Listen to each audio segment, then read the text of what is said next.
I have to laugh a little bit when I see some of the bearish articles, which I knew were going to start once we began the first dip down into the first daily cycle low, which we are now doing.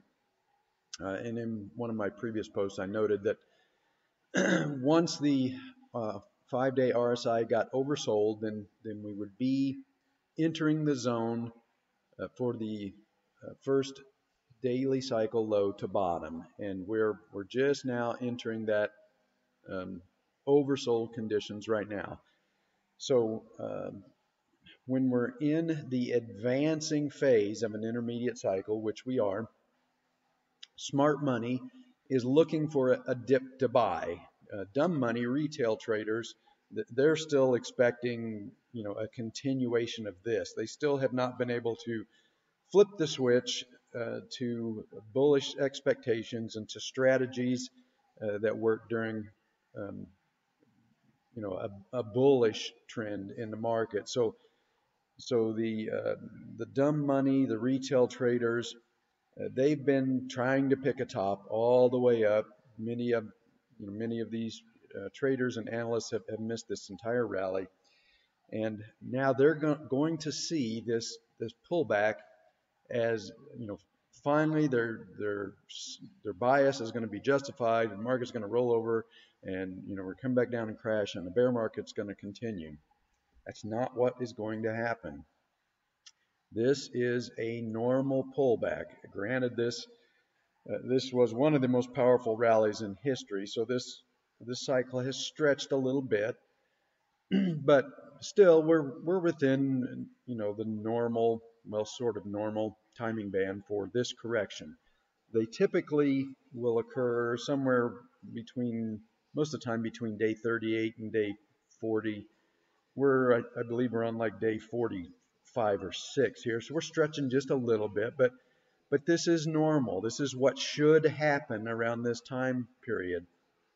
Short-term sentiment gets a little bit extreme.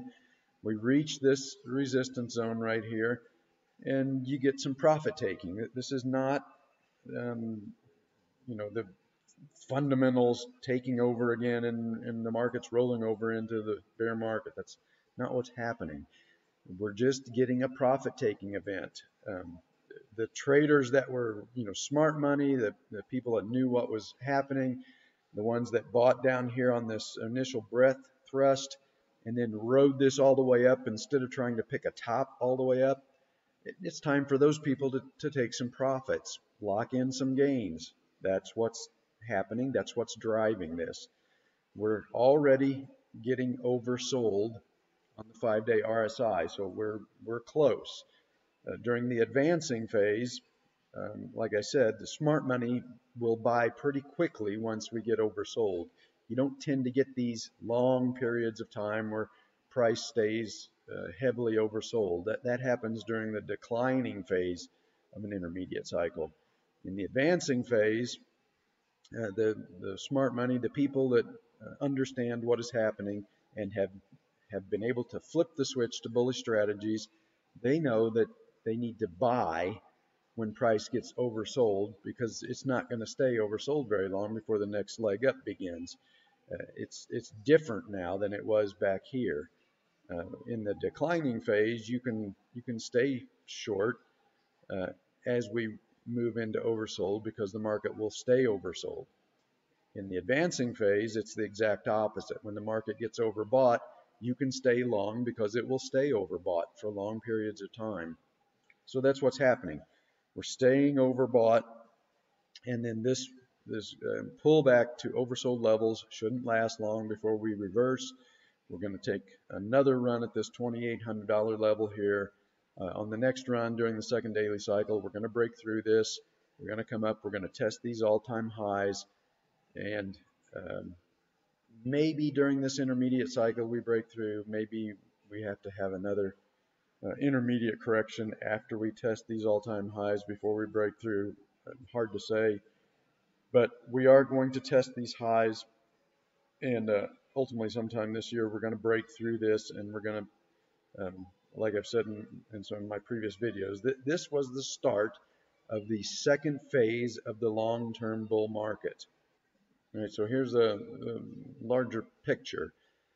So this was the first phase of the um, secular bull market. This phase here was led by the well, it was led to some extent by commodities during this initial push out of here, but for the most part, this was led by the FANG stocks, and that needs to change. The second half of this secular bull market, you know, and this lasted about 10 years. We've got at least another 10 years, maybe more, maybe a little more, before this long-term bull market is over. So this second phase, which I think started right here, needs to be led by a different, different sector. It needs to be led by the areas where the major innovation is going to occur. I think that's going to be biotech, artificial intelligence, robotics, nanotechnology, autonomous transportation, clean energy, to name a few. And one other sector where I think big moves are in store is going to be the semiconductors. All right, so here's the long-term chart of the semis. You can see it's been, um, you know, well, 18 years to retest this 2000 high. I kept saying last year, we weren't going to go through this level on a sustained basis, not yet. We would need a pullback, and we got that. We were not able, semis were not able to break out of this on a sustained basis, but you can see they're back up, testing this level again. Once we get through this daily cycle decline, which, as I pointed out, we're already oversold. The McClellan oscillator is becoming deeply oversold, so we're very close, within 2 or 3 days probably of a bottom. Then the semis are going to break out above this 2000 high, and this is this is an 18-year, 19-year basing phase. When this breaks out, this is going to be driven by the incorporation of artificial intelligence, and this move is going to be huge. Once this breakout occurs, we're going to have the semis over the next 10 years are going to go up anywhere from 300% to over 1,000% above this 2000 high.